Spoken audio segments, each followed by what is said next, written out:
Back to our channel. तो इस video में हम कवर करेंगे पूर्वी बघेलखंड का पठार। तो वीडियो को स्टार्ट करने से पहले वीडियो को लाइक करें, शेयर करें एंड सब्सक्राइब करना ना भूलें ताकि आने वाली वीडियोस की नोटिफिकेशन आपको मिल सके। अब यहाँ पर देखते हैं क्या लिखा हुआ है। यह भौगोलिक प्रदेश बघेलखंड के पठार का पूर्वी भाग है जो छत्तीसगढ़ के उत्तर पश्चिम भाग में स्थित है। इसके अंतर्गत मनेन्द्रगढ़, चिड़मिरी, भरतपुर, कोरिया, सूरजपुर, उत्तर पश्चिमी बलरामपुर, पश्चिमी सरगुजा, उत्तरी कोरबा क्षेत्र है। मध्यवर्ती मैदान व उत्तरी पाट को रिहंद और कन्हार नदियां अलग करती है। यह महानदी अपवाह तंत्र व गंगा नदी अपवाह तंत्र के मध्य जल विभाजक का कार्य करता है। इस प्रदेश का क्षेत्रफल 21,863 स्क्वायर किलोमीटर है जो कि राज्य के 16.16% क्षेत्र धारण करता है। अब बात करेंगे प्रदेश। इस प्रदेश में बहुत अधिक कटे फटे पठार, पहाड़ियां, कगार आदि भूदृश्य है। इस प्रदेश की औसत ऊंचाई 400 to 600 मीटर के मध्य, दक्षिण पूर्वी भागों में कहीं कहीं 800 मीटर से अधिक स्थिर भूखंड है। इसकी मुख्य श्रेणी का विस्तार पूर्व से पश्चिम दिशा की ओर है। अब अगर बात करेंगे घाटी की, बनास, रंपर और गोपद नदियां उत्तर पश्चिम सीमा और उत्तर से प्रवाहित होती है। सकरी घाटी का निर्माण करती है। स्थित अगर देखेंगे प्रदेश के पश्चिम में मध्य प्रदेश का शहडोल एवं सीधी जिला स्थित है। उत्तर में उत्तर प्रदेश स्थित है। पूर्व में झारखंड तथा जशपुर सामरी पाट प्रदेश स्थित है। दक्षिण में गौरेला, पेंड्रा, मरवाही, कोरबा एवं रायगढ़ जिला स्थित है। अब अगर देखेंगे पहाड़ियां तो प्रदेश के पश्चिमी भाग चांग बकार, कोरिया क्षेत्र में प्रदेश मटीले बलुआ पत्थर की विषम पहाड़ियां हैं। फिर चोटियां मुस्की, रेनडाह, तंजारा, राजपुरी, जतरसुखा, बद्रा, ढोबोताल और उमारता। ऊंची चोटी देवगढ़ की पहाड़ी 1033 मीटर। उपविभाग इस प्रदेश का उत्तर से दक्षिण की ओर क्रम इस प्रकार है। तो सबसे पहले क्या है, सुहागपुर बेसिन, कन्हार बेसिन, रिहंद बेसिन, देवगढ़ की पहाड़ियां, सरगुजा बेसिन, हसदो रामपुर बेसिन। अगर बनावट देखेंगे तो गोंडवाना शैल क्रम जिसको सरगुजा बेसिन कहते हैं। खनिज इस प्रदेश में कोयला का पर्याप्त भंडार है। उपनाम है सरगुजा बेसिन। सरगुजा बेसिन की संरचना में गोंडवाना क्रम की चट्टानें अधिक पाई जाती है। ढाल देखेंगे तो उत्तर की ओर है। दिशा उत्तर दिशा। प्रमुख नदियां बनास, गोपद, रिहंद, कन्हार, बिजाल इत्यादि। नदी अपवाह तंत्र सोन, गंगा नदी अपवाह तंत्र। मिट्टी कैसी है, लाल पीली मिट्टी। फसल कैसे है, मोटे एवं मक्का एवं मोटे अनाज। अब यहाँ पे बात करेंगे पूर्वी बघेलखंड के पठार की प्रमुख भूस्थल आकृतियां। तो सबसे पहले देखेंगे सुहागपुर बेसिन। यह बेसिन छत्तीसगढ़ राज्य के अंतर्गत नहीं आता, यह पश्चिम बघेलखंड का हिस्सा है। सेकेंड कन्हार बेसिन। दिशा प्रदेश के उत्तर पूर्वी दिशा में। नदी कौन सी है, यह कन्हार नदी द्वारा निर्मित बेसिन है। विस्तार बलरामपुर जिले के रामानुजगंज क्षेत्र में स्थित है। औसत ऊंचाई 300 से 450 मीटर। रिहंद सिंगरौली बेसिन। इसकी दिशा क्या है, उत्तरी सीमांत है। ऊंचाई क्या है, 300 से 450 मीटर। अवस्थिति देवगढ़ की पहाड़ियों के ठीक उत्तर में। कन्हार बेसिन के पश्चिम में, राज्य के उत्तरीय सीमांत में अवस्थित है। फैलाव वाड्रफ नगर, तहसील बलरामपुर। फोर्थ देखेंगे चांग बकार, देवगढ़ की पहाड़ी, जिला मनेन्द्रगढ़, चिरमिरी, भरतपुर, कोरिया। विस्तार जनकपुर, बैकुंठपुर, मनेन्द्रगढ़, उत्तरी सूरजपुर, प्रतापपुर, उत्तरी अंबिकापुर। फिर है पश्चिमी कुसमी एवं दक्षिणी रामानुजगंज। दिशा कैसी है, तो प्रदेश के उत्तरी भाग में विस्तृत है। फिर क्या है, दिशा प्रदेश के उत्तरी भाग में विस्तृत है। ऊंची चोटी देवगढ़ 1033 मीटर।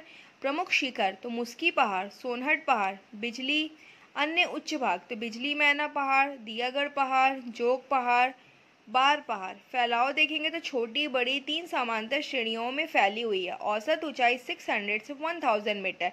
अगर हम बात करें तो यह पहाड़ी उत्तर छत्तीसगढ़ प्रदेश पूर्वी बघेलखंड पठार की सर्वाधिक उच्च भूमि है। खनिज की बात करेंगे तो इस क्षेत्र में कोयले तथा बैरिल का भरपूर भंडार है। नदियां उत्तर एवं दक्षिण से सोन व महानदी की सहायक नदियां तीव्र कटाव कर रही हैं। महानदी की सहायक नदी हसदो नदी इसी पहाड़ी से निकलती तथा अपेक्षाकृत नीची घाटी बनाती है। हिस्सा क्या है, बघेलखंड पठार भौतिक प्रदेश के अंतर्गत आता है। विशेष क्या है, देवगढ़ की पहाड़ी का उत्तरी हिस्सा बहुत अधिक वर्षा वाला क्षेत्र है। अब यहाँ पर देखेंगे सरगुजा बेसिन, जिसको क्या कहते हैं हम, मध्यवर्ती उच्च मैदान। अन्य नाम क्या है, मध्यवर्ती उच्च मैदान। पूर्वी बघेलखंड पठार का स्थिति क्या, पूर्वी बघेलखंड पठार के दक्षिण भाग एवं दक्षिण पूर्व में स्थित खुला भूभाग है। इसके दक्षिण पूर्व में पाट प्रदेश, मैनपाट, जारंगपाट, सामरीपाट, जशपुर पाट है। इसके दक्षिण पश्चिम में हसदेव रामपुर बेसिन जुड़ा हुआ है। दक्षिण पश्चिम भाग में टोंगलेवा, दुला पहाड़ और पतर्रा हिल है।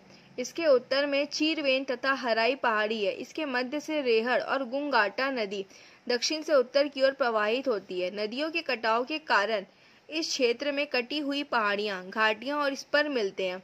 अब देखेंगे यहाँ पर दिशा। उत्तर मध्य क्षेत्र विस्तार अंबिकापुर, दक्षिण सूरजपुर, दक्षिण प्रतापपुर, पश्चिम सीतापुर आदि। देवगढ़, मैनपाट और चूड़ी पहाड़ियों के मध्य रिहंद बेसिन से निर्मित है। औसत ऊंचाई लगभग 400 to 500 मीटर है। बनावट कैसी है? गोंडवाना शैल समूह। विशेष क्या है? इस बेसिन पर रामगढ़ की पहाड़ी विश्व की प्राचीनतम नाट्यशाला स्थित है। नोट: छत्तीसगढ़ राज्य के उत्तर में मुख्यतः सतपुड़ा उच्च श्रेणी वाले पठार हैं। अब यहाँ पे थोड़ा सा डायग्राम देखेंगे। सरगुजा बेसिन, मध्यवर्ती उच्च मैदान क्या है? यहाँ पे छुरी हिल्स है। फिर क्या है? यहाँ पे पाट प्रदेश, लहसुन पाट, सामरी पाट, मैन पाट, जशपुर पाट। हसदेव रामपुर बेसिन जिसको टोंगलेवा, दुला पहाड़, पतर्रा हिल। अब ऊपर देखेंगे तो यहाँ पे देवगढ़ की पहाड़ी है और चिरवेन तथा हराई पहाड़ी है। अब यहाँ पर देखेंगे 6 नंबर हसदेव रामपुर बेसिन। दिशा क्या है? राज्य के उत्तर पश्चिम क्षेत्र में। विस्तार सरगुजा से बिलासपुर तक। स्थिति क्या है? उत्तर में देवगढ़ की पहाड़ी, उत्तर पूर्व में सरगुजा बेसिन, दक्षिण पूर्व में कोरबा बेसिन एवं छुरी उदयपुर की पहाड़ियां, दक्षिण पश्चिम में पेंड्रा लोरमी का पठार। अगर खनिज की बात करते हैं, यह कोयला खनिज के लिए प्रसिद्ध है। औसत ऊंचाई लगभग 450 मीटर। ढाल है दक्षिण की ओर। निर्माण हसदेव एवं उनकी सहायक छोटी जलधाराओं द्वारा। अब देखेंगे हसदेव रामपुर बेसिन। तो यहाँ पे सरगुजा बेसिन है, यहाँ पे छुरी उदयपुर की पहाड़ियां जिसको कोरबा बेसिन कहते हैं। यहाँ देवगढ़ की पहाड़ी, यहाँ पेंड्रा लोरमी का पठार। ठीक है। अब देखेंगे 7 नंबर क्या है? कुदूरगढ़ सीतालेखिनी की पहाड़ी। कुदूरगढ़ में ही क्या है? सीतालेखिनी की पहाड़ी स्थित कहाँ पे? बलनारे ग्राम, सूरजपुर। स्थानीय नाम सीतालेखिनी की पहाड़ी। नामकरण किंवदंती अनुसार अपने वनवास काल में इस क्षेत्र से गुजरते हुए माता सीता ने इन पत्थरों पर कुछ लिखा था, इसी कारण इसे सीतालेखिनी कहा जाता है। मंदिर क्या है? बागेश्वरी मंदिर, कुदूरगढ़ी मंदिर।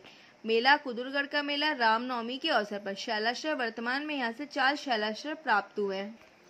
अब यहाँ पे देखेंगे कैमूर पर्वत श्रृंखला। विस्तार कोरिया, मनेन्द्रगढ़, चिरमिरी, भरतपुर और भाग क्या? विंध्याचल पर्वत श्रेणी का भाग है। अब देखेंगे रामगढ़ की पहाड़ी। विस्तार सरगुजा में।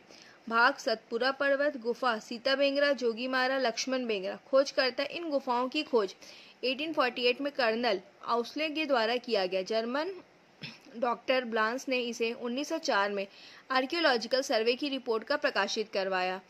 सीता बेंगरा यह विश्व की प्राचीनतम नाट्यशाला है। इसे सरगुजा की अजंता गुफा भी कहते हैं। यहाँ आषाढ़ माह में सांस्कृतिक कार्यक्रम का आयोजन होता था, जिसका वर्णन कालिदास कृत मेघदूतम में है। यहाँ 200 ईसा पूर्व में भरत मुनि ने नाट्यशास्त्र की रचना की थी। जोगीमारा यह मौर्यकालीन गुफा है। यह गुफा सीता बेंगरा गुफा से सटी हुई है। यहाँ नर्तक देवदत्त और सुतनुका की प्रेम गाथा का वर्णन मिलता है। अगर लक्ष्मण बेंगरा यह गुफा जोगीमारा गुफा के समकक्ष स्थित है। हाथी पोल की गुफा। इस गुफा में विशाल सुरंग है जहाँ एक हाथी आसानी से गुजर सकता है, इस कारण इसे हाथी पोल गुफा कहते हैं। इस गुफा के अंदर एक कुंड है जिसे सीता कुंड के नाम से जानते हैं। तो अब नेक्स्ट वीडियो में कवर करेंगे नेक्स्ट टॉपिक। तब तक के लिए थैंक्स फॉर वॉचिंग।